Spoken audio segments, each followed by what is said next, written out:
Shehbaz Sharif went on X and posted that Pakistan had done it, brokered a ceasefire between America and Iran. Global media ran the headlines: Pakistan saves the world, Pakistan delivers peace, and then Chabahar port happened. The same port India invested 500 million to build was bombed. The ceasefire Pakistan claimed credit for did survive too long. And that's Pakistan in one frame. It talks like it belongs at the big table. But when the bombs actually fall and the numbers actually come in, Pakistan is never in the frame. Always on the sidelines clapping for itself. I am Hardik Mehta and this is India Positive. And today we are looking at the US-Iran war through Indian eyes. Because when you do that, one thing becomes painfully clear. Pakistan is the real loser. They just haven't figured it out yet. Let's rewind. The war started February 28, 2026. Over 80 American strikes on Iranian targets. The Strait of Hormuz, a battlefield. Pakistan saw an opportunity, not to protect its own economy, which was already bleeding, not to secure its energy supply, but to insert itself as the mediator. April 8, a temporary ceasefire brokered by Pakistan. June 12, Sharif posts on X that the final agreed text of a peace deal is ready. June 14, ceasefire begins. Global media buys it. Then, Chabahar gets bombed. Pakistan's peace didn't even last too long for the ink to dry on the headlines. And here's what should bother every Indian watching. While Pakistan was on X taking victory laps, India was quietly doing what India does under this Modi government, protecting its interest, maintaining relationships with both Iran and the US, keeping energy supply chains functional. No victory speeches, just strategic competence. This is the difference between a country that performs diplomacy and a country that actually does it. Well, since 2014, the Modi government has pursued one simple principle: strategic autonomy.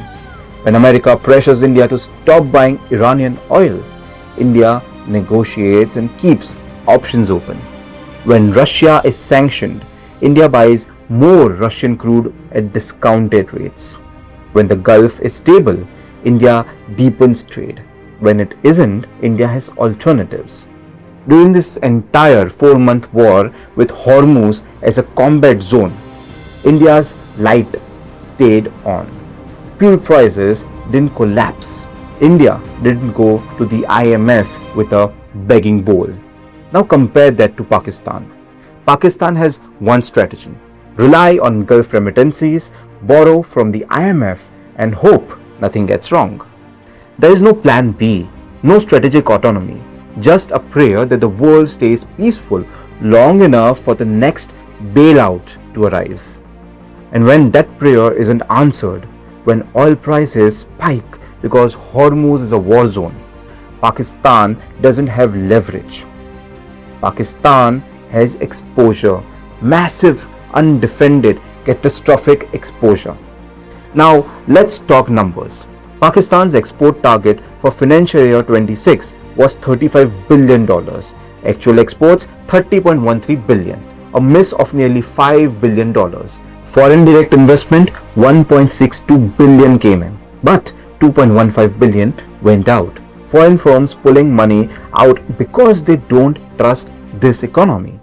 That's a net drain of over $500 million. Forex reserves dropped $1.3 billion in a single week in June. At that burn rate, with oil prices elevated, with remittances threatened because Gulf economies are disrupted. Do the math. The IMF kept Pakistan's growth forecast at 3.5%. That's not a compliment. That's the IMF saying, we don't expect anything from you. Meanwhile, India is the fastest growing major economy in the world, building ports that bypass Pakistan, deepening ties with the Gulf, with Israel, with the US, with Asian, and yes, with Iran when it serves Indian interests. Because strategic autonomy means you deal with everyone and you are beholden to no one. Here's the structural truth Pakistan's establishment will never accept. Pakistan's problem isn't the US-Iran war. It's not the IMF. It's not India.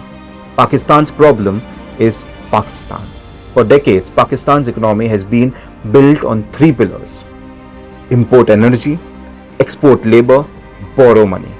There is no domestic innovation, no manufacturing base that competes globally, no long-term infrastructure vision.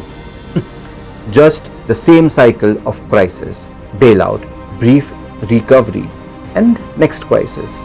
And when there is a war, the establishment doesn't focus on protecting the economy. It focuses on optics. Get on X, announce a ceasefire, claim credit, make sure the headlines say Pakistan saves the world.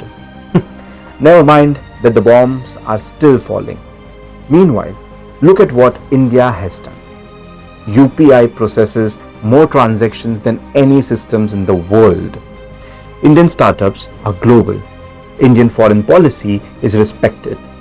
Not because India asks for a seat at the table, but because India has become too important to ignore. That's the difference. One country affirms power. The other, India, has it. The US-Iran war is far from ending. Deals will be signed, Hormuz will reopen, and Pakistan will claim they saved the world again. But India doesn't need to claim anything. India just needs to keep doing what it's been doing under this government. Building infrastructure, diversifying partnerships, growing the economy, and making sure that when the next crisis hits, and there will be a next crisis, India is prepared and Pakistan is panicking. Because that's the real story of this war. Not who brokered the ceasefire, not whose prime minister posted on X. The real story is which country absorbed the shock and which country got the exposure. And once again, India won. Pakistan just hasn't realized it yet. I am Hardik Mehta. This is India Positive. Jai Hind.